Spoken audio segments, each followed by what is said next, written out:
Different টাইপের video দিলে কেমন হয়। তো ডিফারেন্ট ভিডিও হচ্ছে এটার উপর বেস করে আমি করছি। আমরা এটা হচ্ছে আমাদের বিয়ে কি করে হয়েছিল, মানে আমাদের রিলেশন কি করে এগোলো, কিভাবে বিয়েটা হলো, আমাদের লাভ ম্যারেজ কি অ্যারেঞ্জ ম্যারেজ। অনেকেই ভুল হয়েছে, মানে অনেকে আমাদের দুজনকে বলেওছে যে আমাদের লাভ ম্যারেজ, কিন্তু একেবারেই নয়, আমাদের পুরোপুরি অ্যারেঞ্জ ম্যারেজ। মানে ফ্যামিলি ফার্স্টে কথা বলেছে, দেন আমাদের রিলেশন এগিয়েছে।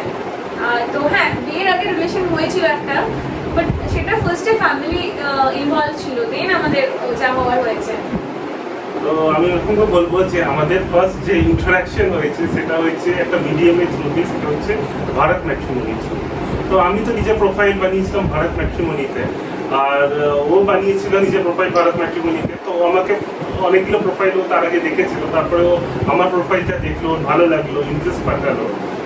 তারপরে একদিন আমি সেই প্রোফাইলটা দেখলাম, যখন ওর ইন্টারেস্টটা পেলো, আমি নোটিফিকেশন পেলাম যে একজন আমাকে কোনো ইন্টারেস্ট পাঠিয়েছে। তো আমি দেখলাম ডিটেলে প্রোফাইল, আমার ওর প্রোফাইলটা ভালো লাগলো। তারপরে আমি নিজের মাকে বললাম যে একটু মানে কথাটা এগোতে। তো আমার মাকে ফোন করলো, তখন যে ফার্স্ট টাইম যে ফোন করলো, ওর একটু মা পাজল হয়ে গেল যে একজন ফোন করেছে, সেটা হচ্ছে নয়ডা, কিন্তু ওর মা নয়ডার কথা তো জানতো না, তখন ফোনটা রেখে দিয়েছিল। হ্যাঁ, এবার আমি একটু বলে নিই, মানে এই ফাঁকে আমি আবার একটু কথা বলি। আমি অ্যাকচুয়ালি ম্যাট্রিমনিতে আমি ক্যাজুয়ালি প্রোফাইল ক্রিয়েট করেছিলাম, কোনো বিয়ে করবো এরকম একটা চিন্তা নিয়ে আমি সিরিয়াসলি এই প্রোফাইলটা ক্রিয়েট করিনি। তো আমি ওর সাথে সাথে আরো 10-12 জনকে ইন্টারেস্ট পাঠিয়েছিলাম। তো ইন্টারেস্ট পাঠিয়ে ব্যাস আমি তো ভুলে গেছি, আমার আর খেয়াল নেই। তো আর অপোজিট দিক থেকে অনেক ইন্টারেস্ট এসেছে, বাট যা হয় আমি তো সিরিয়াসলি নিইনি জিনিসটা। আর আমার কোনো পেড মেম্বারশিপ ছিল না। তো আর ওর যে পেড মেম্বারশিপ ছিল, ও ফোন নাম্বার দেখতে পেত, তো ও দেখেছিল, দেখে মাকে ফোন করে। তো আমি ওই মোমেন্টে স্নানে গেছিলাম। তো আমি স্নান করে বেরিয়েছি, মা আমাকে বলছে জানিস তো নয়ডা থেকে একটা ফোন এসেছিল, একজন ভদ্রমহিলা ফোন করেছে, তো উনি ইন্টারেস্ট, ওনার তো মানে এরকম তুই ইন্টারেস্ট পাঠিয়েছিস, নয়ডা কোথায় আমি তো জানি না, আমি অত দূরে বিয়ে দেবো কি, চিনি না, খোঁজ খবর নেবো কি করে ছেলের। তো আমি বললাম নয়ডা তো দিল্লির কাছেই আছে। তার আগে একটা জিনিস বলবো, ওর মা ভেবেছিল নয়ডা হচ্ছে এমপিতে। অ্যাকচুয়ালি তো ও তো জানি এনসিআর এর কথা, তখন ও বোঝালো না না নয়ডা হচ্ছে দিল্লিরই পাশে। তখন ওর মা বুঝলো, তারপর আবার কলে রিভার্ট করলো, তারপর আবার কল করলো, তারপরে ইন্টারাকশন হয়েছিল। তারপরে মার আসলে ভয় ছিল আমি কি করে খোঁজ খবর নেব, মানে খোঁজ খবর অ্যারেঞ্জ ম্যারেজ মানে ছেলে কেমন, ফ্যামিলি কেমন, খোঁজ খবর না করে নিজের মেয়েকে সেই ফ্যামিলিতে দেবে, ভয়টাও একটা থাকে ডেফিনেটলি। তো সেটা মার একটা বড় ভয় ছিল। তো সেক্ষেত্রে হেল্প করেছিল রিমিদি, গুরগাঁওয়ে থাকে, মানে আমার একটা দিদি আছে রিমি দিদি, খুব ভালো। আর রিমিদি আর রিমিদির হাজব্যান্ড, মানে ওরা মহারাজ আর কি, মানে ওদের কথা না বললেই না হয়, মানে ওদের কথায় আসবো আমরা। তারপরে আমি এরপরে বলছি যে যখন ইন্টারাকশন হয়েছিল মানে দুটো মায়ের মধ্যে, তারপরে মানে কি হয়েছিল, তখন ওর মা বলেছিল যে আমরা এগোতে পারি। তখন ওর ফোন নাম্বার আমি পেয়েছিলাম। তারপরে নেক্সট দিন আমি ওকে ফোন করেছিলাম। না না, ও ফোন করেনি, ও ফোন করেনি অ্যাকচুয়ালি, আমি ভুলে গেছে, ভুলে গেছে অ্যাকচুয়ালি। মা মানে এবারের মা আবার ফোন করে আমার মায়ের ফোনে, ফোন করে কনভারসেশন করে, আমার সাথেও একটু কথা বলে, তারপরে বলে যে অয়নের সাথে তুমি একটু কথা বলবে। তখন আমি বলি হ্যাঁ ঠিক আছে। না, মা বোধহয় আমার সাথে কথা বলেনি, আমার মাই আমাকে ডাইরেক্ট ফোন দেয় যে ছেলেটা তোর সাথে কথা বলবে, তুই কথা বল। তো ও মায়ের ফোনের থ্রুতে, মানে ও ডাইরেক্টলি আমাকে কল করেনি। মা সেদিন রবিবার ছিল, আমার এখনো মনে আছে, সেদিন 16 জুলাই 2017 সানডে ছিল। তো তখন আমার ওর সঙ্গে কথা হয়েছিল, তখন আমার 33 মিনিট কথা হয়েছিল। আমার এটা মনে আছে যে যখন ওর সঙ্গে আমি কথা বলি, তো একটা খুব মজার কথা বলেছিল, আজকেও যেটা মনে আছে যে দুজনে যদি ভালো থাকতে চায় তো ঘুরে বেরিয়ে বাইরে পার্টি করে সেগুলো করে থাকা যায় না। ভালো থাকার জন্য দুজন একটা বাড়ির মধ্যেও সময় দিয়ে, একজন আরেকজনকে বাড়ির মধ্যে যে সময় দিচ্ছি, সেটাতেও আমরা ভালো করে কাটাচ্ছিলাম। ভালো বন্ডিং যদি ডেফিনেটলি থাকে, তো বাড়িতে দুজনে দুটো কফি কাপ নিয়েও ভালো টাইম স্পেন্ড করা যায়। তারপরে আমার ওর কথাটাকে খুব ভালো লাগলো। তারপরে যখন কনভারসেশন শেষ হলো, তারপরে 2-3 ঘন্টা পরে আমাকে হোয়াটসঅ্যাপ করছি। হোয়াটসঅ্যাপ অনেক ভালো ভালো কথা হয়েছে। তো আমরা এর পরের দিনও কথা বলেছি, নেক্সট 2-3 দিনও কথা বলেছি। হ্যাঁ, ফেসবুকে ফ্রেন্ড হলাম। সেদিকে দুপুরবেলা কি মুভি নিয়ে হ্যাঁ, আমাদের প্রাক্তন মুভি নিয়ে কথা হচ্ছে। সেদিকে দুপুরবেলা টিভিতে প্রাক্তন মুভি দেখছিল কোথাও একটা, তো সেই নিয়ে আমাদের কনভারসেশন অনেকক্ষণ টাইম, মানে ওটা একটা কি বলবো, ওটা একটা সেতু ছিল যেটা কথাটা এগোলো আমাদের, মানে ওই মুভির কথা বলে বলে সেতুটা মানে আমরা এপার থেকে ওপারে গেলাম আর কি। মানে আমরা মানে কি বলবো যে অস্বস্তি ব্যাপারটা ছিল অচেনা কারোর সাথে কথা বলতে গেলে, সেই অস্বস্তিটা ধীরে ধীরে কাটলো ওই কথা। না আমি একটা জিনিস বলবো, ওর সঙ্গে কথা বলতে আমি কখনো হেজিটেট করিনি, কেন কি ও একটা সেন্স অফ কমফোর্ট আনতো কথা বলতে। যখন আমি ওর সঙ্গে কথা বলি আমার কমফোর্টেবল মানে জিনিসটা না, মনে হচ্ছে আমি ওকে অনেক দিন ধরে চিনি। আমি যে সেকেন্ড টাইম থার্ড টাইম ওর সঙ্গে কথা বলছি, মানে আমি মনে হচ্ছে যে আমি 1 মাস ধরে ওকে চিনি। তো আমার সবসময় ওই কমফোর্ট লেভেলটা থেকে যায় ওর সঙ্গে। তখন আমাদের মধ্যে সেন্স অফ কমফোর্টটা খুব ভালো ছিল কথাবার্তা। তখন আমি প্ল্যান করি যে আমি ওকে দেখতে আর আমার প্যারেন্টস ওকে দেখতে চাকদাতে যায়। না তার আগে আমরা 1 মাস কন্টিনিউ করি কথা, সেটা তো 1 মাস তো ঠিক নয়, আমরা তো আগস্টে দেখা করেছিলাম। তো 1 মাস ঠিক আছে, মোটামুটি বলতে পারি 1 মাস। আমরা কনভারসেশন করি ফোনে 25 দিন বলতে পারি।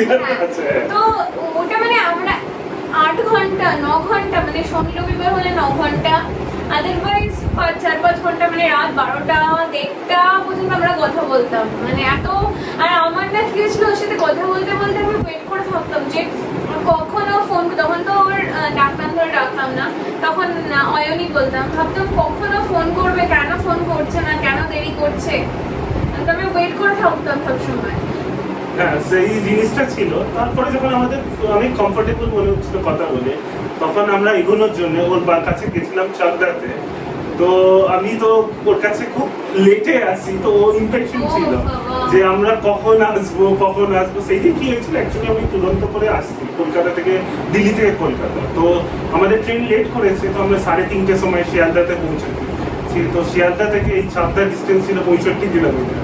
তো আমি গোলপার্কে, হ্যাঁ তো আমরা গোলপার্ক থেকে যে এই চাকদার জার্নিটা করবো, এটা আমাদের লাগলো 2.5 ঘন্টা। তো আমরা 4:30টার সময় স্টার্ট করি, তো পৌঁছতে আমাদের 7টা 7:30 হয়ে গেল। তার মধ্যে আপনাকে 10বার মেসেজ করেছে, ফোন করেছে। মানে এরকম হয়েছে কি আমি না রেডি হয়ে শাড়ি পরেছি, আমি এটা সিল্কের শাড়ি পরেছিলাম, আমার মনে আছে, ও বলে হাতি শাড়ি, তুতে কালারের ছিল শাড়িটা, তো সিল্কের শাড়ি পরছি, এমনিতে গরমকাল ছিল তখন। তো শাড়ি পরে আমি রেডি হয়ে ওয়েট করছি ওর জন্য। ঠিক আছে 7টা মানে 6টা থেকে ওখানে অন্ধকার হয়ে যায়, 6টা বাজলো, 6:30 বাজলো, 7টা বাজলো, 7:30 বাজলো, আসছে না। তো আমি ফোন করে যাচ্ছি যে কোথায় কেন আসছিস না, এত দেরি কেন হচ্ছে, তখন তো তুমি করে বলতাম কেন আসছো না, এত দেরি কোথায়, এই ওই করে। তো আমি একটা মজার ঘটনা বলবো, যখন আমি ওকে দেখা করতে চাই তখন আমি ওকে ইন্ডিকেশন দিয়েছি, যদি আমার ওকে পছন্দ হয় তো আমি সামনে তাকাবো, আর যদি না পছন্দ হয় তো আমি নিচে তাকাবো। না ও বলেছিল মানে ও বলেছিল যে আমার যদি তোমাকে পছন্দ হয় তো আমি উপরের দিকে তাকাবো, উপরের ফ্লোর দেখবো, আর যদি পছন্দ না হয় তো নিচে তাকাবো। বাট ও কি করছে, ও কিছুই করছে না, উপরে তাকাচ্ছে না নিচে তাকাচ্ছে, ক্যাজুয়াল আছে। ও যেটা বলবো, ও তো আসলো দেরি করে আসলো, হ্যাঁ দিয়ে অনেকবার 8:45 কাছাকাছি ওরা পৌঁছালো। তো পৌঁছে দেওয়ার বাড়ি খুঁজে পাচ্ছে না। হ্যাঁ মানে আমাদের বাড়ি চাকদা হচ্ছে শিয়ালদা থেকে 62 কিলোমিটার, ও তো বললোই সেটা, মানে ওটা একটু কলকাতার নর্থে হচ্ছে, যেখানে 2 ঘন্টার মধ্যে হয়ে যায় পৌঁছানো, সেখানে ওরা পৌঁছেছে 2.5 ঘন্টা 3 ঘন্টার কাছাকাছি। 3 ঘন্টারও উপরে, কেন কি আমরা একটা বারাসাতের রাস্তা একটা ভুল করেছিলাম, হ্যাঁ তো অনেক টাইম লেগেছিল। তারপরে সেটা তো বারাসাত মধ্যমগ্রাম দিয়ে আসতে হয়, ওরা এসেছিল ব্যারাকপুর লাইনের কোন দিক দিয়ে ভগবান জানে। সেটা তো অন্য টপিকে মেইন জিনিসে আসছি। যখন আমরা ওদের কাছে যাই তখন আমি তো ওকে কোনো ইন্ডিকেশন দিচ্ছি না। তারপরে মজার জিনিস হয়েছে যে ও আসার আগে ওর মা তখন খুব ভালো ভালো খাবার দিয়েছিল, সেটা ছিল মিষ্টি, তারপরে ফিশ ফ্রাই, আর কি করেছিল কোল্ড ড্রিঙ্কের জায়গায় জল দিয়ে দিয়েছিল। হ্যাঁ এটা বলি কি ওরা চলে গেছে, কনভারসেশন মানে আমি কনসার্ন জায়গাটা আসছি, মাঠটা বলি, আমার মা কি করেছিল, ওরা চলে যাওয়ার পর মা না জল বার করবে, তো ফ্রিজ থেকে জল বার করেছে, জল বার করে যখন খুলছে তো কোল্ড ড্রিঙ্কস হলে কি হয়, যেটা ফার্স্ট করে শব্দ হয়, মানে গ্যাসটা ওঠে তাতে ভীষণ জোরে শব্দ হয়, মুখটা মানে পুরো আটকানো থাকে না, সিল করা থাকে। তো অটোমেটিকলি কি হয়েছে, মা ওরকম সিল করা মুখ খুলেছে এবং গ্যাস বেরিয়েছে, হচ্ছে আর হোয়াইট কালারের, মানে ওটা স্প্রাইট ছিল তো হোয়াইট কালারের দেখতে। তো মামাকে বলছি হ্যাঁ রে তুতুল, আমি ওদেরকে কি দিলাম, তাহলে জল দিলাম কি, মানে বড় স্প্রাইটের বোতল এনেছিল। আমি বলছি কেন, বলছি এই বোতলটা তো আমি এইমাত্র খুললাম, তাহলে ওই আগের বোতলটা ছিল ওটাতে নর্মাল জল ফ্রিজে রাখা ছিল, স্প্রাইটেরই বোতল। তাহলে বোতল দুটো ডিফারেন্ট দেখতে, কারণ কি একটু পুরোনো হলে লেখা টেখাগুলো ডিফারেন্ট হয়ে যায়। তাহলে ডিফারেন্ট দেখতে তুমি বোঝো নি, বলছে না এ বাবা, তাহলে ওদেরকে আমি কোল্ড ড্রিঙ্কসের বদলে জল দিয়ে দিলাম। কি অবস্থা। তারপরে কি হলো যে আমি ওকে দেখছি, তখন আমি বললাম আমি নাকি আলাদা রুমে যাই। তখন আমার মা বলছে তোরা তো ফোনে এত কথা বলি, এখনো কি আলাদা রুমে করবে। যখন আমি ওকে রুমে যাই তখন ও একটা জিনিস জানতে পারলাম ওর এক্সপ্রেশন থেকে, যে ওর খুব পছন্দ হলো, আর ও বুঝতে পারলো যে আমারও পছন্দ হলো। তো ও প্ল্যান করলো যে নেক্সট দিন আমরা কলকাতায় মিট করলো। ইশারা আমি বুঝতে পারলাম, কেন কি ওর একটা দিদা থাকে কলকাতায়। তো ও তাকে বলে দিল আমারই সামনে যে আমি কালকে আসছি, আমি ওখানে থাকবো। আর এটা কি হয়েছে, অ্যাকচুয়ালি আমাদের কনভারসেশন ছিল যে আমরা একটু মানে ওরা 4 দিন মতো থাকবে, তো আমরা না ঘুরবো, মানে একে অপরের সঙ্গে টাইম স্পেন্ড করবো। কেন কি তাহলে টাইম স্পেন্ড করলে বোঝা যায় দুজনকে। তো সেটার জন্য আমার মার এক মাসি আছে, কুকুর মাসি, থাকে হচ্ছে তোমাদের সাউথ সিটির ওইখানটায়।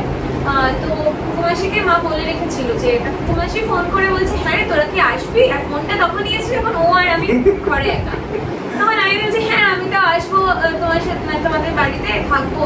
হ্যাঁ, আর আমি একটা জিনিস বলবো, ও হ্যাঁ কেন বলবো, তার মানে ও এক্সপ্রেশন দেখলো যে আমার পছন্দ হয়েছে, সেই জন্য। আমার দিক থেকে তো আমি কথা এক মাস কথা বলেছি, মানে এক মাস ওই 7-8 ঘন্টা 9 ঘন্টা করে কথা, মানে সপ্তাহে 2 দিন, আর বাকি দিনও 4-5 ঘন্টা করে কথা। তো একটা হয় না, একটা ফিলিংস তৈরি হয়ে গেছিল।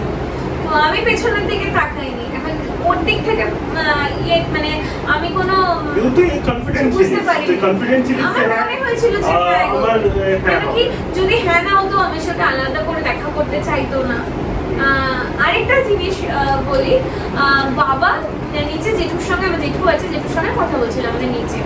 তো বাবা ওপরে এসছে, মা আর জিগো তো ওপরে চলে গিয়েছিল আগে। তো আমাদের ঘরটা ছিল ওপরে, বাবা ওপরে এসে সবাই বলছে কি জিজ্ঞাসা করন টরন। তো মা বলছে কি জিজ্ঞেস করবো, আজকাল তো কিছু জিজ্ঞেস করবো না। আর মানে অনেক আগে তো ওরা দুজনে কথা বলেইছে প্রচুর, আমিও ওর সাথে কথা বলেছি, জিজ্ঞাসা করার তো কিছু নেই। তো বাবা এসে বলছে হ্যাঁ তুমি বলো তুমি কি জিজ্ঞাসা করবে আমাকে, কিছু জিজ্ঞাসা করার আছে আমাকে। মানে জেনারেলি কি হয়, মেয়ের বাড়ি থেকে বা ছেলের বাড়ি থেকে মেয়েকে জিজ্ঞাসা করে, আমার তো উল্টো, আমাকে উল্টে বলছে তুমি আমাকে কিছু জিজ্ঞাসা করো, বাবা মজা করে বলছে। তো খুব ভালো, মানে ভালো লেগেছিল প্রথম দিনই। সবাই মানে এবারই সবাইকে, আমাদের বাড়ির সবার খুব ভালো লেগেছিল। তারপরে আমরা পরের দিনের কথা বলছি। তো ওর পরের দিনে কি হয়েছে, আমার ওর সঙ্গে তো ফোন ইন্টারাকশন হলো যে নেক্সট দিন ও কলকাতায় আসবে। তো ও কুকুমাসির বাড়িতে উঠেছিল এই কলকাতায়। তখন আমাদের কথা হয়েছে যে আমরা দুপুরবেলা 2টোর সময় দেখা করব। আর আমি তো কথা দিয়েছি আমি 2টোর সময় আসবো সাউথ সিটি মলে, ও কথা দিয়েছে আসবে 2টোর সময়। তখন কি হলো, আমি একটু দেরি করলাম আসতে, কেন কি আমার ড্রাইভার কিছুতেই আসছে না। ওলাতে আমি গাড়ি বুক করেছি, তো আমাকে ওলা ড্রাইভার দূর থেকে বললো যে এটাই কি ওই মেয়েটা যার সঙ্গে তুমি দেখা করতে চাইছো? না, বললাম না না না। পরে আমাকে আগে নামালো, তখন ও বললাম ও ঠিকই বলেছে ড্রাইভারটা। হ্যাঁ ওইটা আমি একটা লাল রঙের ড্রেস পরেছিলাম। তো কি হয়েছে, আমি সাউথ সিটি, আমার তো বাড়ি থেকে মানে ওখানে থাকি, কুকুমাসির বাড়িটা এখান থেকে খুবই কাছে। তো আমি 5 মিনিটও লাগে না, আমি তো হাঁটা পথে চলে এসেছি সাউথ সিটিতে। আমি ওয়েট করছি, 2টো বলেছে ও, আমি 2:05 চলে এসেছি। 2:05 মধ্যে মানে 2:05 চলে এসেছি আমি। আমি সে ওয়েট করছি, বৃষ্টি ছিল বোধহয় না সেদিন, হ্যাঁ একটু অল্প বৃষ্টি পড়ছিল। আমি ওয়েট করে যাচ্ছি, ও আসছে না। তো আমি ওয়েট করছি। তো অনেকক্ষণ পর, প্রায় 10-15 মিনিটের পর, মানে ফার্স্ট ইমপ্রেশন ভাবো, ফার্স্ট দেখা করছি আমরা অতদিনের কথার পর। বাট আমি নিজেকে রেসপন্সিবল করবো না, কেন কি আমার ওলা ড্রাইভারের জন্য দেরি হয়েছে। কলকাতায় ওলা সার্ভিস যেমন খুব বাকি হচ্ছে, যদি ডাকি ক্যাব কেউ আসে 10 মিনিট 15 মিনিট পরে, তারপরে গোল পার্কের মধ্যে গলির মধ্যে আসতে টাইম লাগে। তো সেই জন্য আমার দেরি হয়ে গেছিল। তারপরে আমরা যখন মিট করলাম, ও লাল ড্রেস পরেছিল, আমরা তখন গেলাম কোয়েস্ট মলে। তখন ওর চটি ছিঁড়ে গেছিল কোয়েস্ট মলে, আমরা এরকম করে অনেকবার মিট করি। এবং আমরা কি করতাম জেনারেলি, ও মানে ও আবার আসে, মানে জুলাই মাসে তো না, আগস্ট মাসে যখন আমাদের মানে দেখা হয়েছিল, সেই টাইমে নেক্সট দিন আমরা অগ্নি মলেও গেছিলাম। তারপরে আমরা পিটার ক্যাটেও খেয়েছিলাম। ফার্স্ট আমরা পিটার ক্যাটে খেয়েছিলাম। আমাদের বাড়ি থেকেও ওদের বাড়িতে ফ্যামিলি সবাই মিলে যায়, গিয়ে দেখে, কথা বলে, সবার ভালো লাগে। তো তারপরে মানে ও কি করতো, ওর কিছু মানে ওখানে নভেম্বরে এসছে, মানে অনেক গ্যাপে জানুয়ারিতে এসেছিলাম। আমি 4-5 দিন গোলপার্কের বাড়িতে থাকতাম, তখন ওর সঙ্গে আবার দেখা হতো। 5টা দিনই আমরা সকাল 8টায় ও আসতো, 8টা থেকে রাত 8টা, 8:30, 9টা, মানে 12 ঘন্টারও বেশি আমরা একে অপরের সাথে ঘুরতাম। আর ঘুরতাম মানে কি, গরমের মধ্যে তো বাইরে ঘোরা পসিবল না, কলকাতায় আমি কিছু মজার জার্নি শেয়ার করবো। যখন আমরা একসঙ্গে ঘুরতাম ওই সকাল 8টা থেকে রাত 9টায়, আমরা ও হচ্ছে খুব ফুডি। আমি যখন ওর সঙ্গে ঘুরতে গেছিলাম তখন আমি বুঝতে পারলাম যে ও খুব ফুডি। ফার্স্ট আমি ওকে নিয়ে গেলাম আর্সেনালে। তখন আমি দেখলাম ওর আর্সেনাল হচ্ছে ওর ফেভারিট রেস্টুরেন্ট। ও তো চেটে চেটে আর্সেনালে বিরিয়ানি খাচ্ছে, এত ওর পছন্দ। তো সেটা আমি দেখলাম। তারপরে আমি এরপরে গেছিলাম গোলবাড়ির কষা মাংস। তো সেটা কখনো জানতো না, গোলবাড়ি কষা না, গোলবাড়ি কষা মাংস আমি নাম এরকম জানতাম না, ওয়েস্ট বেঙ্গলের মেয়ে হয়ে এটা নয়, আমি জানতাম বাট আমার কখনো খাওয়া হয়নি। হ্যাঁ, আমার অনেকবার খাওয়া হয়েছে। তো গোলবাড়ি কষা মাংস যখন আমি খেতে যাই, তো ওর মাংসটা এত ভালো লেগেছে যে কি বলবো, যে ওর মাংস মানে পুরো প্লেটকে পরিষ্কার করে না, অতটাও না, বাট আমি আঙ্গুল দিয়ে কনসেপ্ট চাটছিলাম। আর ও বলছে ছেলেরা তেল ভীষণ আর খাস না, মানে খেও না, তখন তো তুমি ছিল। তো এরকম করে জানুয়ারি মাসে আসে, এরকম করে অনেকবার মিট হয়। যখনই মিট করে আমরা 12 ঘন্টা 13 ঘন্টার ওপর আমরা একসঙ্গে থাকতাম, মলে ঘুরতাম, একসাথে খেতাম, অনেকটা টাইম মলে বসে বসে গল্প করতাম। মানে কিভাবে যে টাইম স্পেন্ড হয়ে যেত বুঝতেও পারতাম না। তো এরকম করে করে লাস্টে আমাদের এপ্রিল মাসে বিয়ে ঠিক হয়, 20 এপ্রিলে আমাদের বিয়ে হয়। এমনকি বিয়ের দিনও আমরা কথা বলি ফোনে, মানে খুব কম কথা আর হয়। মজার জিনিস হয়েছে, যেই দিন আমি ওকে বিয়ে করতে যাব, তো সেই দিন ওর বাড়ি থেকে কেউ ফোন উঠাচ্ছে না। তো আমি ওকে রাস্তা জিজ্ঞেস করছি, আর ও ইরিটেট হচ্ছে, ও কেন কেউ মেকআপ করছে, ওর জন্য মেকআপ করো। আরে আমি পার্লারে গেছি 1টার সময়, আমাকে বলেছে, আমাদের লগ্নটা ছিল প্রচন্ড তাড়াতাড়ি, 5টা কততে লগ্ন ছিল, মানে একদম গধূলি লগ্নে বিয়ে ছিল। তো প্রচন্ড গরম তখন, তো 1টার সময় আমি পার্লারে চলে গেছি যে সাজগোজ করবো তাই। তো আমাকে মেকআপ করাচ্ছে, মোটামুটি মুখের মেকআপ, চুল টুল বোধহয় কিছু করছে। তো যে দিদিটা করাচ্ছিল সেও ইরিটেট হচ্ছিল যে বারবার ফোন আসছে, তুমি কথা বলছো। আর আমি ভাবছি কয়েক ঘন্টা পর বিয়ে, ও কেন ফোন করছে। আমি বলছি কি রে, কয়েক না ঘন্টা এটা দরকারি ছিল, কেন কি হ্যাঁ, আমাদের পরে রাস্তার বুঝলাম। মানে জানার ছিল, ওর বাড়ি থেকে কেউ উঠাচ্ছিল না ফোন। হ্যাঁ, আবার পরে মানে কন্ট্যাক্ট করেছিল দিদি, ওদের সাথে কন্ট্যাক্ট করেছিল, সবাই বাইরে বেরিয়ে দাঁড়িয়েছিল। না ওর মামা করেছিল, মামা কল করেছিল। করেছিল। তো তখন আমি বিয়ে করি ওকে, তখন আমি মেইন হচ্ছে আমার বিয়ে হচ্ছে খাবার। আমি বিয়েতে খাওয়া খুব পছন্দ করি। হ্যাঁ, এবার আরেকটা জিনিস বলি, বিয়ের সময় বর চলে এসছে, যেখানে বিয়ে বাড়ি হয়, মানে বিয়ে বাড়িতে বর চলে এসছে আগে, আমি তখনও পৌঁছাইনি। আমাকে বলছে বাড়ির লোকজন ফোন করে, কি রে তুই এখনো রেডি হসনি, আমার মামা তো বোন আছে, ও আমাকে নিতে, মানে ও আর আমি একসঙ্গে যাবো। তো আমাকে বাড়িতে ফোন করে, যদি এখনো রেডি হসনি, বর চলে এসছে, কটায় বিয়ে জানিস। মানে আমার 1টার সময় রেডি হওয়া শুরু হয়েছে, তখন আমার সাজগোজ চলছে, মানে 4:30 4টে, মানে 5টার কাছাকাছি হচ্ছে আমার সাজগোজ চলছে, নাকি 4:45 থেকে আমার সাজগোজ কমপ্লিট হয়েছে। আমার মামার তো বোন একটু চুলে হেয়ারস্টাইল করেছিল, তো ওর মানে যেখান দিয়ে ঢুকবো সেখানে ওর বসার জায়গা ছিল, তো ওকে আবার অন্য জায়গায় পাঠিয়ে দেওয়া হলো যে তুমি অন্য জায়গায় গিয়ে বসো, তারপরে আমি ঢুকে গেলাম। তারপরে তো বিয়ে হলো। তারপরে বিয়ে হলো, বিয়ে হওয়ার পরে তো আমি উপোস করেছিলাম, তো খুব খিদে পেয়েছিল আমার। হ্যাঁ। তো আমার তো এত ভালো খাবার খেলাম, তখন আমি মাংস না, খাচ্ছি। ও উপোস করেছিল, আমি বলছি। আরে বলা দরকার আমি বলছি, বলা উচিত। ও কি করেছে, সারাদিন উপোস করেছে, আমাকে বলছে তুমি কিছু খাবে না, আমিও কিছু খাইনি। তো আমি কি করেছি, পার্লারের দিদি অনেক ফল কেটে দিয়েছিল, তো আমি না খুব আনন্দ করে ফল খেতে আমার ভালো লাগে, মানে তখন তো ভালো লাগতো না, এখন তো খুব ভালো লাগে ফল খেতে। তো আমি কলা, শসা যা পেটেছি সব খেয়ে নিয়েছি, মানে আরো 2-3 জন ছিল, তাদের সবাইকে নিয়ে দিয়েছিল, বাট আমি হাফ শেষ করে দিয়েছিলাম ফল। তো ব্যাস আমি খালি ফলই খেয়েছিলাম, তখনই খেয়েছিলাম, আর কিন্তু কিছু খাইনি। কিন্তু আমি তো এই জন্যই খেয়েছিলাম যে আমাকে লোকেরা প্রেশারাইজ করছিল, আমি সকাল থেকে কিছু খাইনি। হ্যাঁ।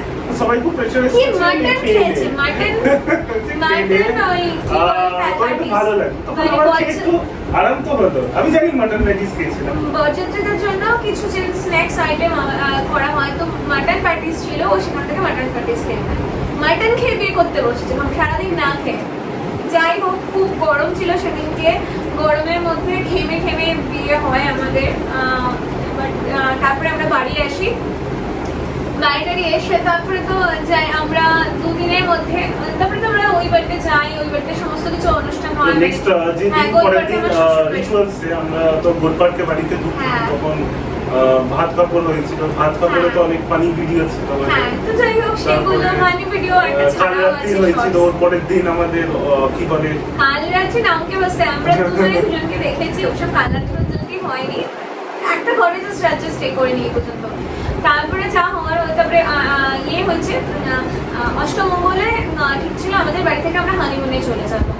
তো অষ্টমঙ্গলের আমরা মানে হানিমুনে চলে যাই গোয়া। তো গোয়াতে যাই, গোয়াতে গিয়ে অনেকটা টাইম স্পেন্ড করি। যখন এখানে আসবো 4 দিন কি 5 দিন পর এখানে আসবো নয়ডাতে, আমার খুব টেনশন হতে থাকে। মানে তার আগে পর্যন্ত আমি কুল, আমি কিন্তু কোনোদিন কাঁদিও নি। এমনকি আমার বাড়ি থেকে বিদায়ের সময় আমি একটু কাঁদিনি, হাসতে হাসতে বাড়ি থেকে বেরিয়েছি। মানে আজকালকার মেয়েরা তো কাঁদতে কাঁদতে বেরোয়, আমি হাসতে হাসতে বেরোচ্ছি। সবাইকে বলছি কেউ হাসবে না, কেউ কাঁদবে না, হাসবে না, সরি কেউ কাঁদবে না, আমি হাসতে হাসতে বেরিয়েছি। সেদিনকে আমার টেনশন হতে শুরু হচ্ছে। মানে তখন তো আমি শ্বশুরবাড়িতে ঢুকবো, তো আমার খুব টেনশন হচ্ছে।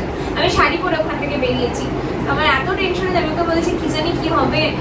ও বলছে টেনশন করছিস কেন, আমার বাড়িতে যাচ্ছিস, টেনশন কেন করছিস? তখন তুমি করে বলতো, টেনশন কেন করছিস, কিছু না। তারপরে তো আর বাবা মা এত ভালো কি আমি তারপরে মানে হয় না মেয়েদের শ্বশুরবাড়িতে গিয়ে মানাতে একটু সময় লাগে, বাট আমাকে উল্টে মানে মা বাবারা মানিয়ে নিয়েছে আমার সাথে সাথে, যে কিভাবে আমি কোনটাতে কিভাবে কি করতে হবে না হবে।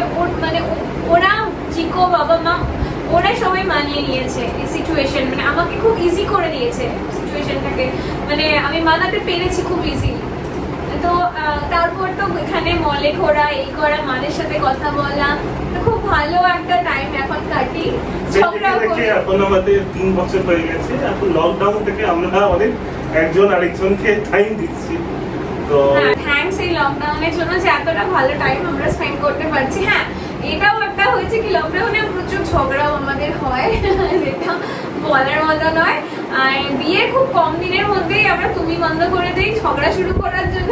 আমরা বিয়ের আগেই তুই করে কথা বলি, মাঝে সাঝে করতাম, সেরকম একটা না। আমাদের ওরকম ছিল না, রিলেশন অলরেডি বন্ডিং হয়ে গেছিল। হ্যাঁ, যেহেতু প্রচুর টাইম স্পেন্ড করেছি, ঘুরেছি, 12-13 ঘন্টা করে বিয়ের আগে ঘুরতাম, তো একটা বন্ডিং তখনই আমাদের তৈরি হয়ে গেছিল। হতে পারে অ্যারেঞ্জ ম্যারেজ, কিন্তু লাভ ম্যারেজের যে বন্ডিংটা তৈরি হয়ে যায় আগে থেকে, কিছুটা তৈরি হয়ে গেছিল, বলবো না পুরোপুরি, বাট কিছুটা তৈরি হয়ে গেছিল। তো এই হচ্ছে আমাদের বিয়ে জার্নি, এখনো চলছে। 2018-তে আমাদের বিয়ে হয় 20শে এপ্রিল। আর মানে এই মানে আমাদের 3 বছর কমপ্লিট হলো, আর 3 মাস হবে এই 20 তারিখে। ব্যাস এটাই ছিল আমাদের বিয়ে জার্নি। আর 16 তারিখে আমাদের 4 বছর আগে ফার্স্ট দেখা হয়েছিল, 16 জুলাই 2017। তো সেটাও মনে থাকবে। দেখা হয়নি, কথা হয়েছিল, ফার্স্ট কথা হয়েছিল। তো ঠিক আছে, এটাই আমাদের বিয়ে জার্নি। খুব ভালো আমাদের টাইম কাটছে। আশা করি বুদ্ধা বয়স পর্যন্ত একসাথে টাইম কাটাবো। ঠিক আছে, সবাইকে আশীর্বাদ করবেন আমরা যেন খুব ভালো থাকি।